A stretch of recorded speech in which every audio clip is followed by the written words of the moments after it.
Boa noite, sou o Diácono Alberto, saúde e paz. E nesta aula de nossa EBO, Escola Bíblica Online Semeando Vidas, estaremos falando do capítulo de número 6 da carta do apóstolo Paulo aos Romanos, onde o apóstolo Paulo ele explica que a graça ela não nos deixa permanecer no pecado, mas antes ela nos livra do poder do pecado. E o apóstolo Paulo, ele estava falando nesse capítulo de número 6 sobre santificação. Quando nós nos aproximamos de Deus, e existe uma diferença grande, de vivermos pela graça e não mais pela lei.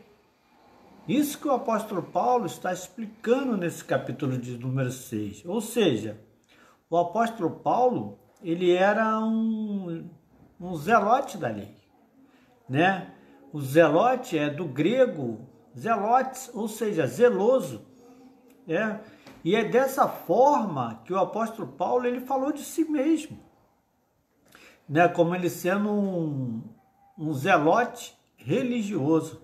Você pode confirmar isso lá em Atos dos Apóstolos, capítulo 22, versículo 3, e também em Gálatas, capítulo 1, versículo 14. É assim também que os membros de Jerusalém, eles eram denominados como zelosos da lei, Isso em Atos dos Apóstolos, capítulo 21, versículo 20, também vai ser mencionado lá que em Jerusalém eles eram zelosos da lei, Isso indicando que o zelo deles em se manter nos ensinamentos, para a honra e glória do Senhor, E essas leis, queridos, eram muitas, Porque os judeus eles viviam pela lei. E o apóstolo Paulo estava falando sobre essa diferença, porque são 613 mandamentos, ou seja, 603 mitzvot, sendo a Tariag um acrônimo, ou seja, um acréscimo no valor numérico de 613.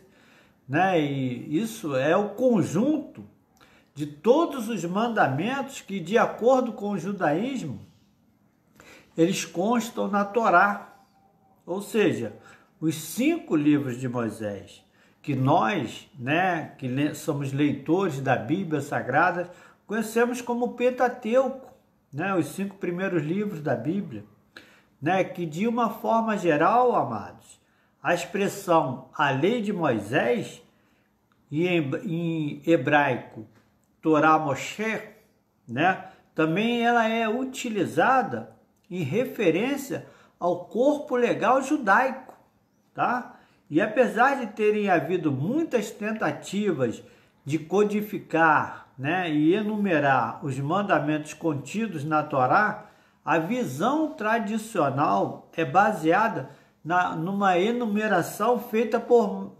Maimônides, Maimônides ou Maimonides, em grego significa Maimônides. Ele também nascido Moisés, Ibn Maimon em hebraico, ou seja, o seu nome romanizado significa Moses ben Maimon, ou Abu Irham Musa Ibn Maimon Ibn Ubaid Alá Albu, que isso em árabe, E também esse nome que ele recebeu em árabe, que foi traduzido para Abu Isham Musa Ibn Maimon Ibn Ubaid Al-Kirtubi. Ele é também conhecido com o acrônimo de Rambam ou Talmud, que é um estudante da Talmud. E ele conhece bem essas questões misnaicas, questões haláquicas, questões probabilísticas, questões místicas, E Maimônides foi a figura central e intelectual após o judaísmo medieval.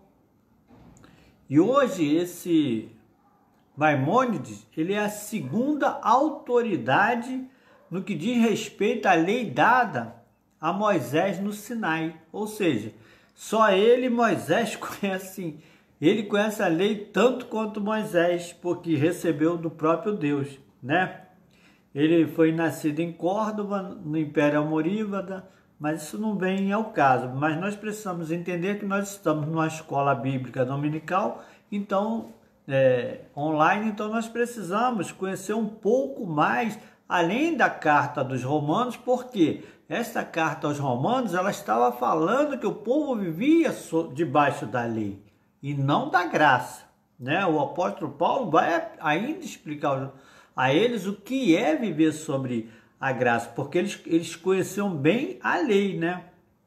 E como principal líder do rabinato, né, moderno, ou seja, da história judaica, a sua literatura, né, a Mishneh Torah, ou recapitulação da lei, de 14 volumes, queridos, ela ainda carrega significativa autoridade canônica, como uma grande obra de decodificação da lei mishnaica talmúdica. E o que vem a ser, irmão Beto, a lei mishnaica talmúdica, né?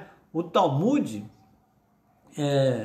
em hebraico, né, Talmud, cujo significado é estudo, ele é uma coletânea de livros sagrados dos judeus. É um registro das discussões rabínicas que pertence à lei, ética, costumes e história do judaísmo, né? E é um texto central para o judaísmo rabínico, porque o Talmud ele tem dois componentes: a Mishnah, o primeiro compêndio escrito da lei oral judaica, e o Guemará, uma discussão da Mishnah e dos escritos tanaíticos, que frequentemente abordam outros tópicos, tá? E o Mishnah, ela foi redigida pelos mestres tanaítas, Tanaim, né? Termo que deriva da palavra hebraica que significa ensinar ou transmitir uma tradição. Os tanaítas, eles viveram entre o século I e o século III depois de Cristo. E a primeira codificação é atribuída ao Akiba, 50 depois de Cristo até 130 depois de Cristo, né? E uma segunda ao Rabi Meir, entre 130 depois de Cristo e 160 depois de Cristo. Ambas as versões tendo sido escritas no atual idioma aramaico e ainda em uso no interior da Síria, né, o aramaico. E os termos Talmud e Guemará, eles são utilizados frequentemente de maneira intercambial. A Guemará é a base de todos os códigos da lei rabínica e é muito citada no resto da literatura rabínica. Já o Talmud também é chamado frequentemente de Shas hebraico, né, no hebraico. Uma abreviação de Shisha, Sedarim, as 6 ordens da Mishnah, né?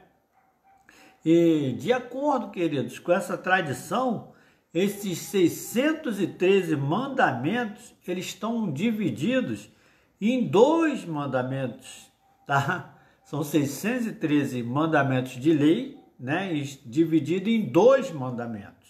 Os mandamentos positivos, né? Então o judeu tinha os mandamentos positivos, no sentido de realizar determinadas ações, tá? E que é o Mitzvot Aseh, mandamentos do tipo faça, são obrigações, e mandamentos negativos também, né? No qual se deve abster-se de certas ações, que é o Mitzvot Lo Ta'aseh, Mandamento do tipo não faça, ou seja, proibições. E existem 365 mandamentos negativos, correspondentes ao número de dias no ano solar, que é como se cada dia dissesse a pessoa: não cometa uma transgressão hoje. Olha só que interessante. Existem 365 mandamentos negativos para que você não faça, tá? E 248 mandamentos positivos relacionados ao número de ossos ou órgãos importantes no corpo humano. Até nisso Deus se preocupa, né? Isto é, como se cada membro dissesse à pessoa: cumpra um preceito comigo. E apesar de o número 613 ser mencionado no Talmud, sua significância real, ela cresceu na literatura rabínica medieval tardia, incluindo muitos trabalhos listados ou arranjados pela Mitzvot.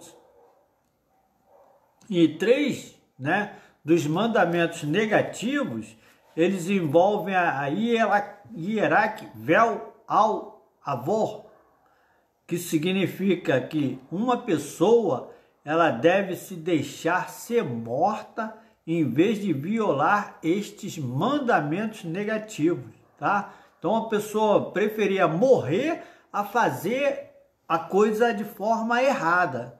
São eles, o assassinato, idolatria e as relações proibidas, tá? Eles preferiam morrer do que praticar esses 3 atos: assassinar, a idolatria e relações sexuais proibidas, né?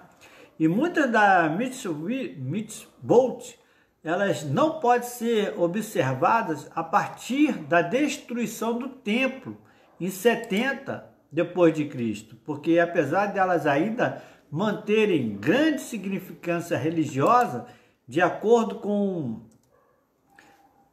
o entendimento padrão, há 77 mandamentos negativos e 194 positivos que podem ser observados ainda nos nossos tempos, ainda hoje, tá?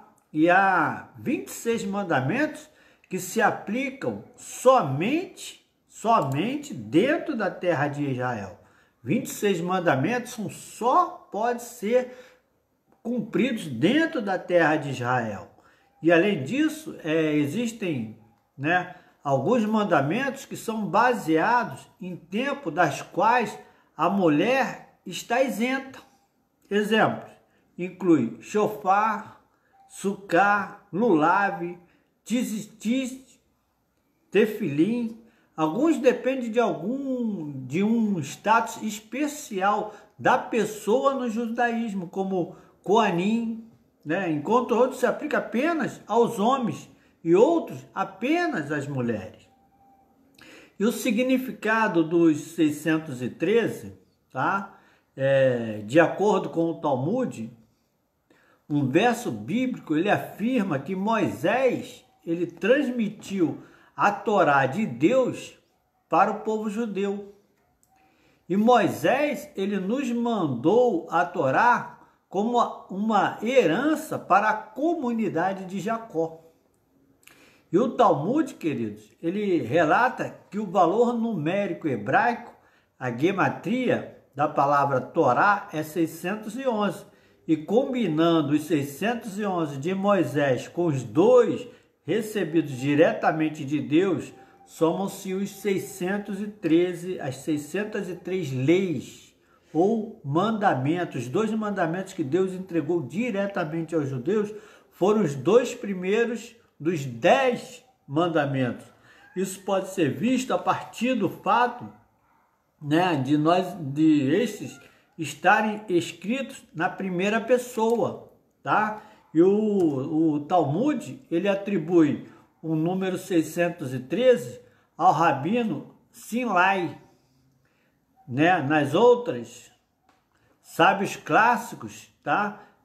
Que sustentam essa visão, eles incluem o rabino Shimon ben Azai e o rabino Eleazar bem Iós, o Galileu, isso é citado nos Midrashim Shemon Rabá e Bamidbar Rabá e também o Talmud babilônico, tá? São livros, são escritos que, apesar de estamos numa escola bíblica, né? Então precisamos também conhecer, porque o apóstolo Paulo, ele estava ali explicando sobre a lei.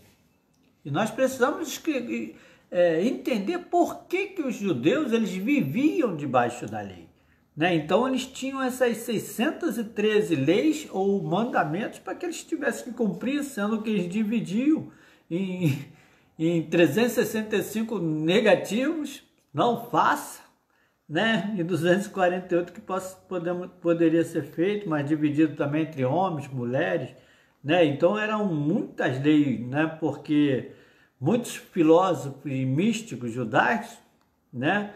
Eles encontram alusões e cálculos inspirados nas relações com, né? Com o número de mandamentos. Então eles tinham muito esse negócio, né? De Tizote, frangesinóis, chale de orações, o talite, estão, né, conectados aos 613 mandamentos por interpretação, tá? E existem algumas obras que ela enumera os mandamentos, tá? Não existe uma única lista definida que expõe os 613 mandamentos. Porque a lista, elas diferem, por exemplo, em como interpretam a passagem na Torá, lá no livro de Moisés, que pode ser lidas como né, lidar com diversos casos, tá, sob uma única lei ou diversas leis separadas, ou então outros mandamentos na Torá são restritos como atos de uma única vez, tá, e seriam considerados como mitzvot, que devem ser cumpridas por uma outra pessoa, ou seja, você pecava, levava lá a sua oferta, o seu sacrifício, e o ministro lá do sacrifício, né, a pessoa que é indicada para sacrificar, sacrificava em seu nome. Então, na literatura rabínica e os historiadores mais tarde, eles compuseram algumas obras para articular e justificar essa enumeração dos mandamentos, tá? E tem a Sefer Mitzvot, livro dos mandamentos, que é de um rabino chamado Saad Gaon. Tem o Ramban, que é do Mamônides, né? Então são várias essas literaturas que elas fazem essa separação das 613 leis, né? Porque as 613 leis ou mandamentos, elas todas, elas são originárias da Bíblia hebraica, tá? Não pense você que foram criadas fora da Bíblia hebraica, não. Elas todas as 613 leis, elas constam da Bíblia hebraica, né? Porque conforme o rabino Maimônides, que era filósofo, era escritor, era astrônomo, era médico, vamos citar aqui, por exemplo, as 3 leis, né? A primeira que ele coloca aqui é reconhecer que o Criador eterno existe. E essa lei, tá? Ela está lá em Êxodo capítulo 20, versículo 2. Tá? E vamos ver outra aqui. Não profanar o nome de Deus, tá? Era uma lei, é uma lei, né? Não profanar o nome de Deus, né? Ela está lá em Levítico capítulo 22, versículo 32. Vamos ver uma outra lei aqui. Não sacrificar seus filhos a Moloque. Era uma lei. O judeu não podia sacrificar seus filhos a Moloque, né? E isso também está na Bíblia, né? Vamos ver aqui qual Qual versículo da Bíblia? Não. Então, não sacrificar seu filho a Moloque, ele está em Levítico, capítulo 18, versículo 21, tá? Existe lá na Bíblia hebraica esse capítulo, falando de sacrificar os filhos a Moloque. Vamos ver aqui mais uma aqui para a gente prosseguir.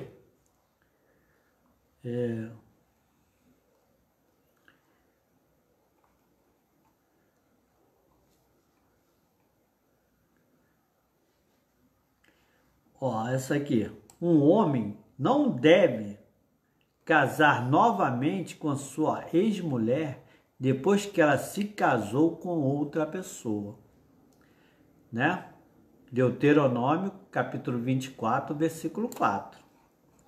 E por fim, aqui é muito não comer, o nazireu, são 613, tá?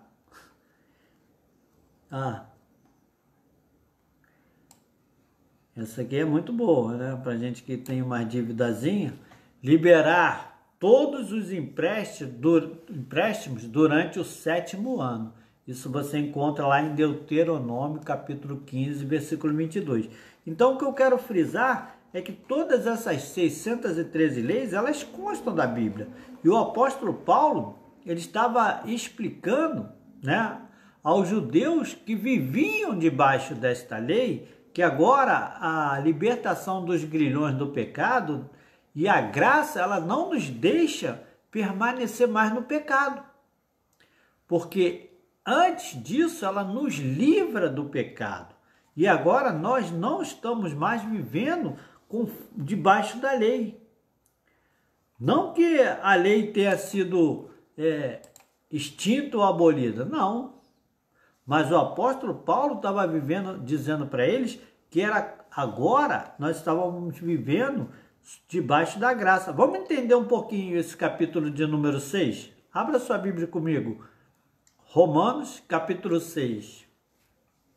A partir do versículo 1. Assim diz, tá? Que diremos, pois? Permaneceremos no pecado para que a graça seja mais abundante?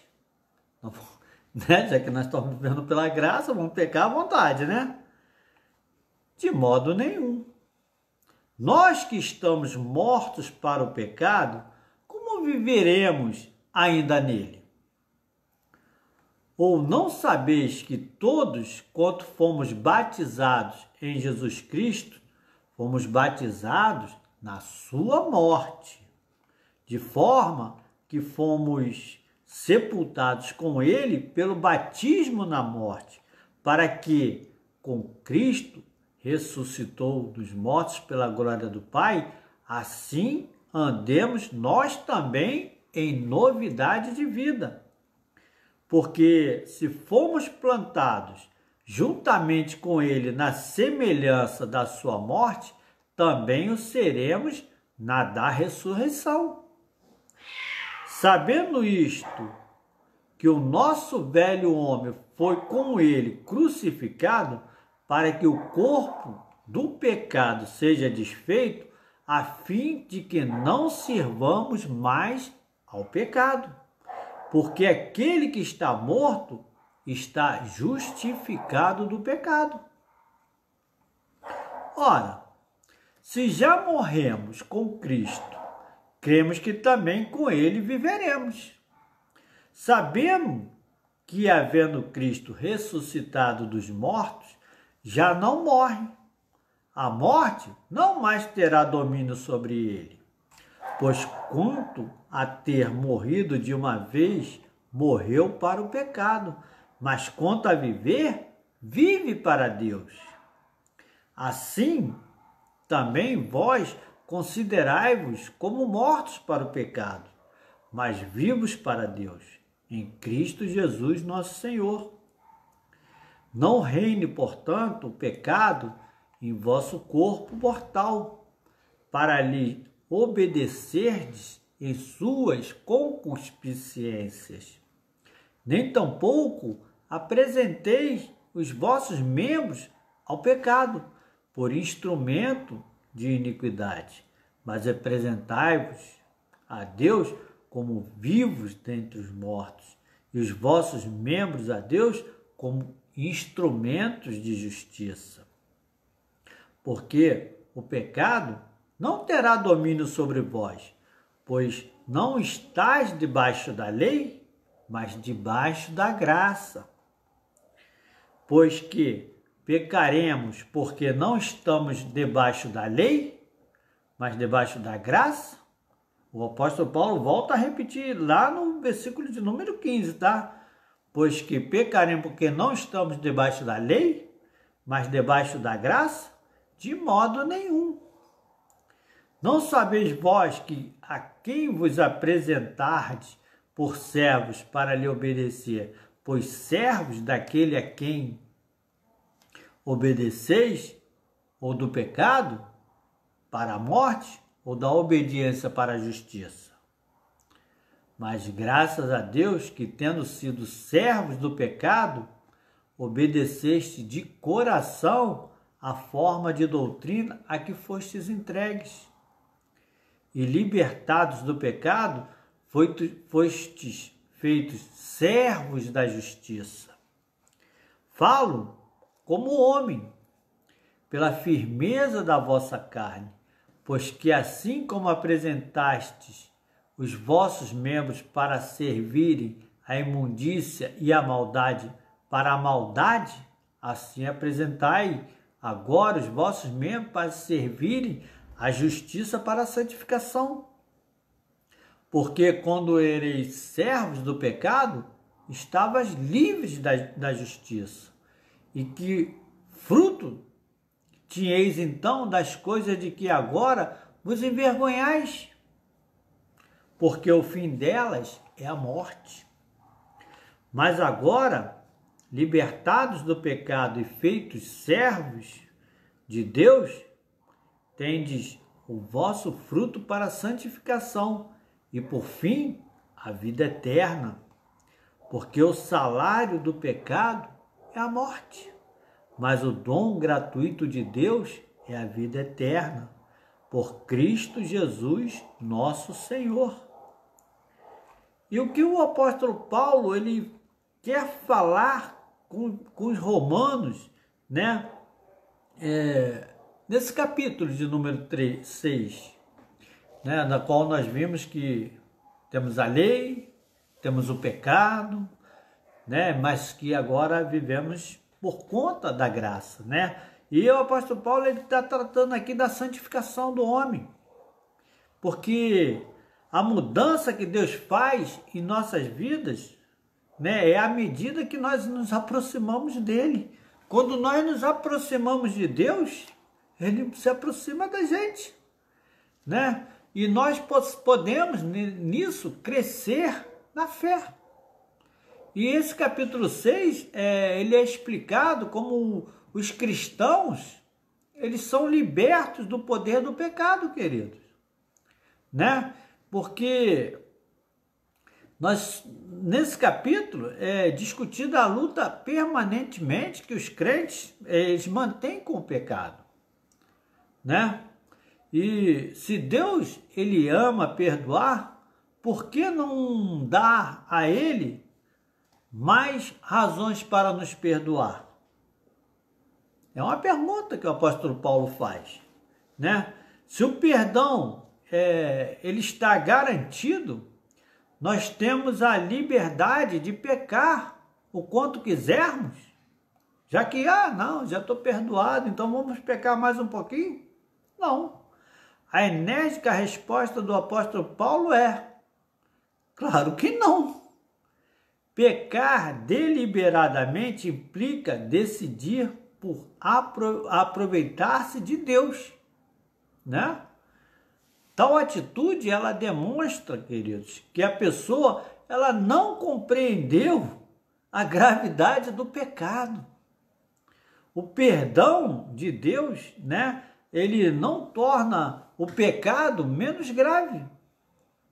A morte de seu filho, Jesus, ela comprova, né, a terrível gravidade desse pecado, do nosso pecado. Porque o próprio Jesus, ele pagou com a sua vida, com o seu sangue, para que nós pudéssemos ser perdoados, né? E a disponibilidade da misericórdia divina, ela não deve ser desculpa, né? Para que nós venhamos a ter uma vida descuidada, né? Para que nós tenhamos a lassidão moral, não. Porque a imersão, né, é a forma habitual de batismo. E simbolicamente, né, o velho homem ele foi sepultado. Né? O apóstolo Paulo ele relata isso no capítulo 1, versículo de 1 ao 4. Ele diz no versículo 4, né, de forma que fomos sepultados com ele pelo batismo na morte, para que, como Cristo ressuscitou dos mortos pela glória do Pai, assim andemos nós também em novidade de vida. O apóstolo Paulo diz que quando nós nos batizamos, né, que nós deixamos o pecado, o perdão de Deus, ele nos alcança, querido, nos alcança, porque, né, ao imergirmos, né, como o costume do batismo, de imersão, né, simbolicamente, queridos, nossa criatura, nós somos velho homem, sepultamos nas águas, porque o batismo é símbolo da morte. O batismo é símbolo da morte. O apóstolo Paulo está explicando sobre isso, né? Ele enterra, né, o antigo estilo de vida que nós tínhamos, mas também ele significa um renascimento. Porque ao levantarmos da água, né, a pessoa ela ressuscita para uma nova vida, só que agora com Cristo. Né? E se nós considerarmos que nossa antiga vida pecaminosa ela está morta e enterrada, teremos um poderoso argumento, né, para resistirmos ao pecado, né? Não vamos mais ficar pecando por conta disso, né? E nós poderemos conscientemente, queridos, tratar, né, os desejos e as tentações de nossa antiga natureza como coisas que já estão enterradas. Então, nós poderemos continuar a desfrutar a nossa nova e maravilhosa vida com Jesus, né?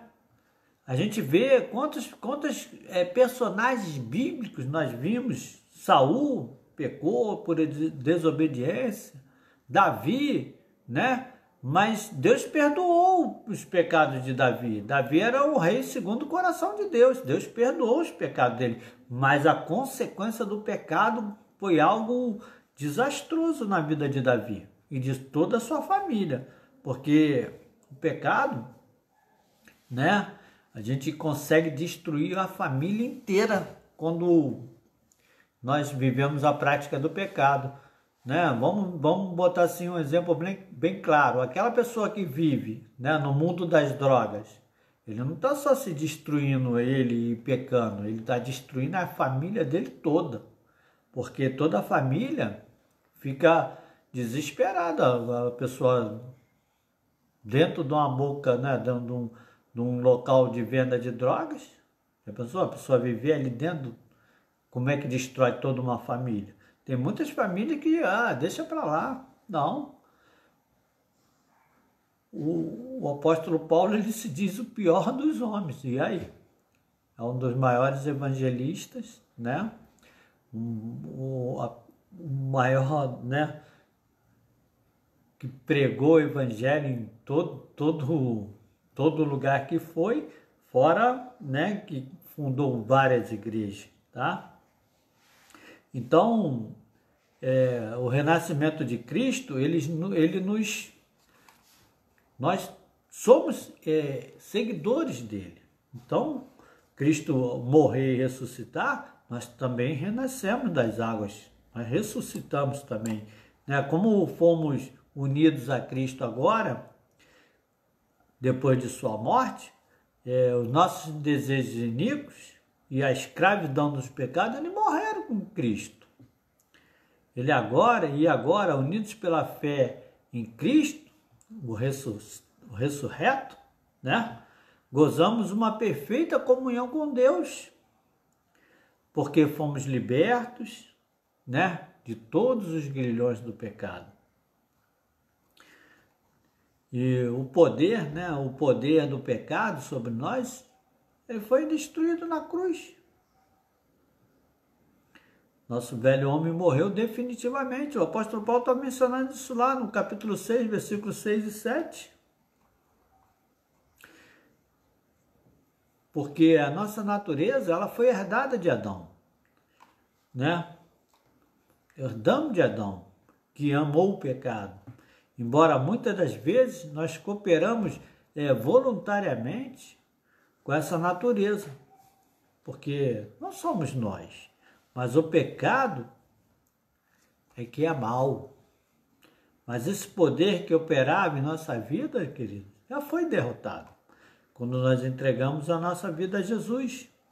E o apóstolo Paulo, ele afirmou que por meio da fé em Cristo, nós fomos absolvidos e declarados inocentes perante Deus. E o apóstolo Paulo, queridos, ele enfatizou que não precisamos mais viver sob o domínio do pecado.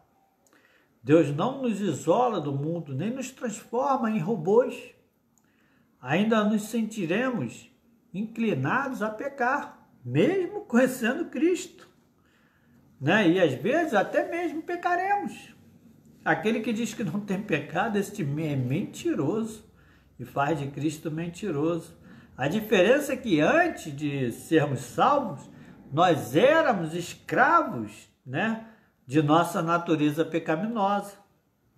Mas desde que escolhemos viver com Cristo, agora somos livres. Eu fumava porque eu era livre eu fazer da minha vida o que quiser, não. Eu era escravo do vício, né? E um dia, conhecendo Jesus, fui liberto, tanto de jogos, bebidas, tudo me libertou. Porque é para isso que Jesus veio ao mundo. Não para condenar, mas para salvar o pecador, né? E por causa da sua morte e ressurreição, né, que seus seguidores nunca mais temerão a morte. Agora nós não precisamos mais temer a morte, né? Porque nós temos a certeza da vida eterna. Nós temos a certeza que nós viveremos com Cristo, né?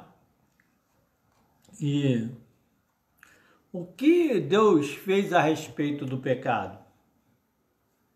Ele nos deu uma nova vida, querido. Nos deu uma nova natureza e uma nova liberdade. E qual é esse princípio? O poder do pecado, queridos, ele foi destruído. A atratividade do pecado, ela foi destruída. Não estamos mais sob controle desse pecado. Porque agora você participa de uma nova vida. Considere que a sua antiga personalidade, ela está morta e que você está vivo para Deus. Não deixe o pecado assumir o controle na sua vida. Entregue-se completamente a Deus, porque você é livre, queridos. Você pode escolher seu próprio Senhor. Podemos estar certos do que o poder do pecado ele já foi aniquilado. Agora podemos nos considerar indiferentes ao poder do pecado, porque vivemos agora o novo. E também podemos nos comprometer a obedecer Cristo dentro de uma perfeita liberdade. Ele nos dá liberdade, porque tudo posso, mas nem tudo me convém, né? Mas nós sabemos que com Cristo a vida eterna, ela é uma dádiva de Deus. Portanto, não é algo que possamos merecer nem receber como pagamento. Imagine a tolice. Alguém recebe amor e se oferece para pagar por ele, uma dádiva não pode ser comprada. A resposta mais apropriada à pessoa querida de quem recebemos a dádiva será uma boa acolhida e a nossa gratidão. A nossa salvação, ela é um presente de Deus. Não há algo que provenha de nossos méritos. Nada foi feito por nós, pela força do nosso braço. Ele nos salvou por sua misericórdia, não por quaisquer boas obras, minha ou sua, que um dia tenhamos feito. Não. Deveríamos reconhecer com ações de graça as dádivas que o próprio Jesus ele nos concede por seu grande amor. Tá? Então nós vamos encerrar esse capítulo 6 aqui e no próximo estaremos falando do capítulo 7, estando mortos à lei, servamos a Deus em novidade de espírito. Que Deus te guarde, te abençoe, te proteja, que você tenha uma boa noite de sono, em nome de Jesus. Shalom.